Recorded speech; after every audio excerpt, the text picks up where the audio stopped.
اخضعوا للحق، ابخعوا الحق يا إخواني. ونأتي الآن لماذا ثار الحسين؟ ما الذي أخرج أبا عبيد الله؟ هل كانت نزوة؟ هل كانت فلتة هكذا؟ أبدا يا إخواني.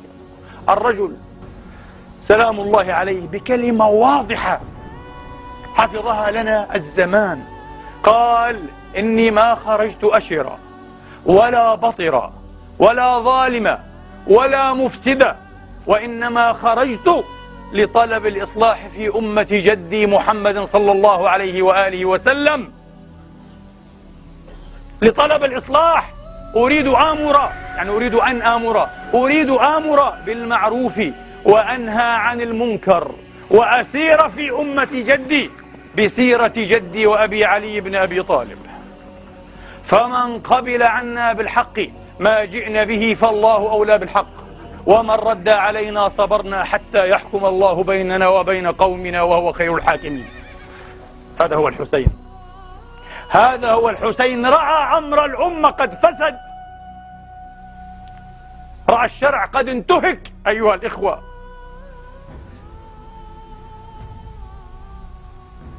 رأى المعروف لا يتآمر به، والمنكر لا يتناهى عنه، كما قال في خطبته في ليالي مقتله الشريف المنيف، قال: أما إن الدنيا قد أدبرت وتنكرت وتغيرت وانشمرت، حتى لم يبق منها إلا صبابة كصبابة الإناء، وإلا خسيس عيش كالمرعى الوبيل.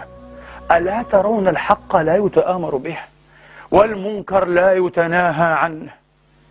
أما إني لا أرى الموت إلا سعادة، والحياة مع الظالمين إلا برمة. تبا لهذه الحياة، يقول: تبا لهذه الحياة التي نخضع فيها ليزيد اللعين. يزيد اللعين الذي قال فيه الذهبي: وكان ناصبيا، يعني يتدين. والمناسبة كل خلفاء بني أمية بدءا من معاوية وانتهاء بالحمار المعروف بالحمار مروان بن محمد الحمار أيها الإخوة، باستثناء الراشد ابن عبد العزيز رضوان الله عليه، كلهم نواصب، كلهم أعداء لأهل البيت، وأولهم ومؤسس طريقتهم معاوية. يا أخي شيء لا يصدق. هل هناك أعظم من قتل الحسين؟ يروى بالسند عن عبد الله بن عمرو بن العاص، وكان جالسا في ظل الكعبة، فأقبل أبو عبد الله الحسين عليه السلام في سابق أيام حياته السعيدة المجيدة العزيزة، فأقبل فأشار إليه فقال: أرأيتم هذا؟ هذا أحب أهل الأرض إلى أهل السماء اليوم، أفضل من يمشي على وجه الأرض. قال الآن هذا هو النبي، قال هذا حديث معروفة واضحة. سيد شباب أهل الجنة، الإمام إن قام وإن قعد، إمام يقتله عمر بن سعد. بماذا؟ بإمارة الري.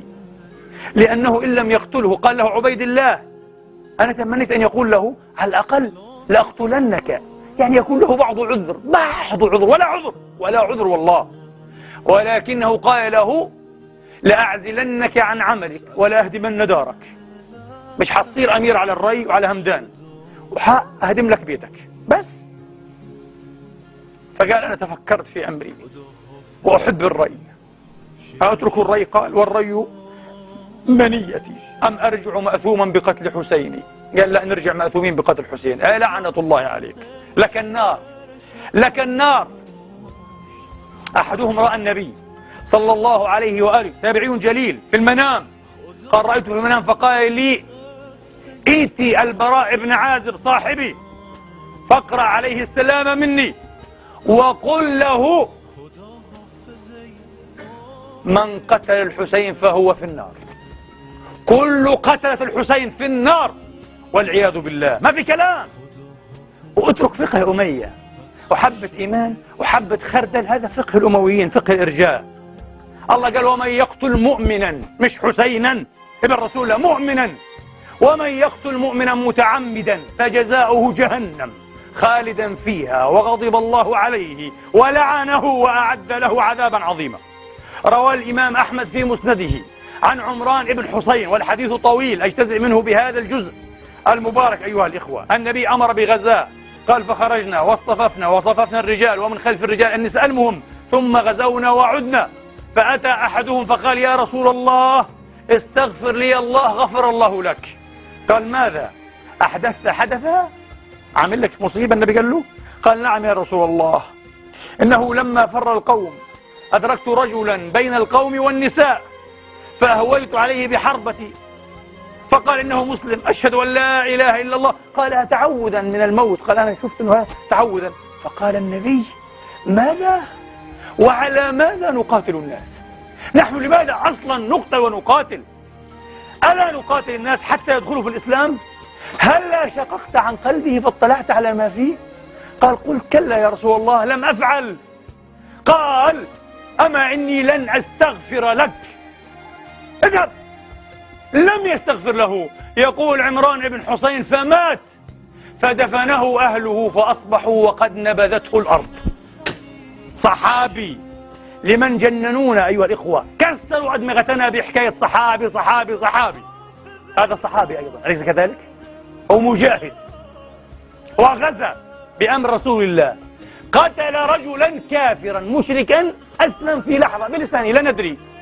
كان ينبغي أن تكف عنه، لا أن تقطع رأس الحسين وأن تحمله إلى قصر الدعي ابن الدعي ثم يوضع على رمح وفي صفط ويخرج كل حين ويؤتى به إلى الشام ويضرب على ثنيتيه الملعون يزيد بقضيب من حديد.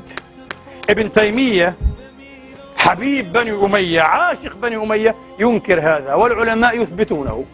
الطبراني يثبته، الذهبي يثبته، الطبري يثبته، أبو الحجاج المزي وهو أعلى من ابن تيمية بمرات في الحديث بشهادة الذهبي بمرات، لا يقاس ابن تيمية بالمزي. المزي خلق عجيب من خلق الله رضوان الله عليه. أثبت هذا في ترجمة حسين من تهذيب الكمال أيها الإخوة في أسماء الرجال، أثبته. يزيد يضرب بقضيب من حديد على ثنيتي الحسين وسكينة بنت الحسين. من أين آتي بقلب بقدر هذا الحزن كله؟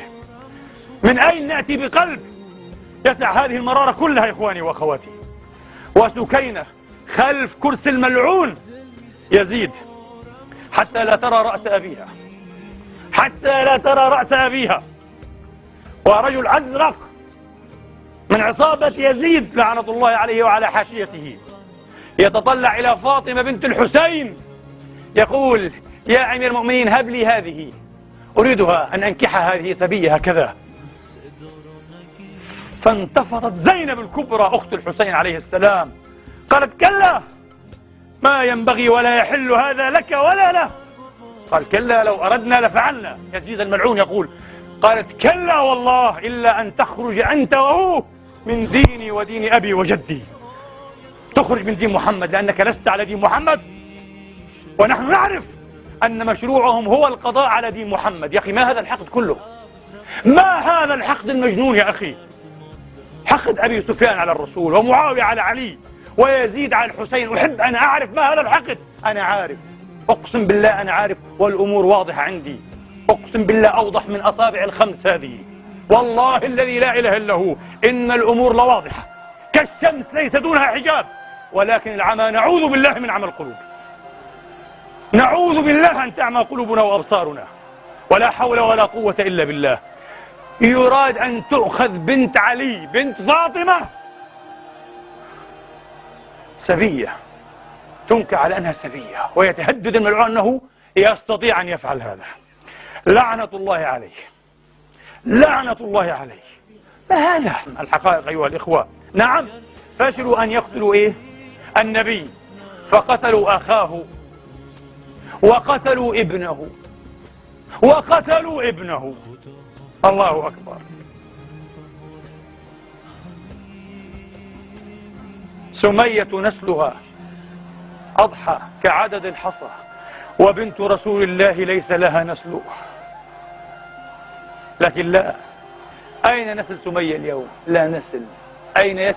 أين نسل يزيد ومعاوية؟ لا نسل.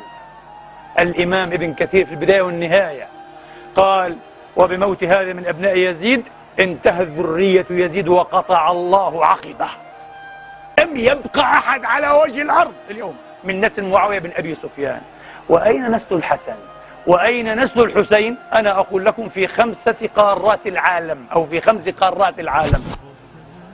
في 5 أصقاع المعمور، أي والله، في الهند والسند، وفي العراق والشام، وفي مصر والسودان، وفي ليبيا والقدس، في كل بلاد العالم، وفي الحجازين أيها الإخوة، نسل محمد لا يعلم عدتهم إلا الله. إنا أعطيناك الكوثر، هذا هو الكوثر.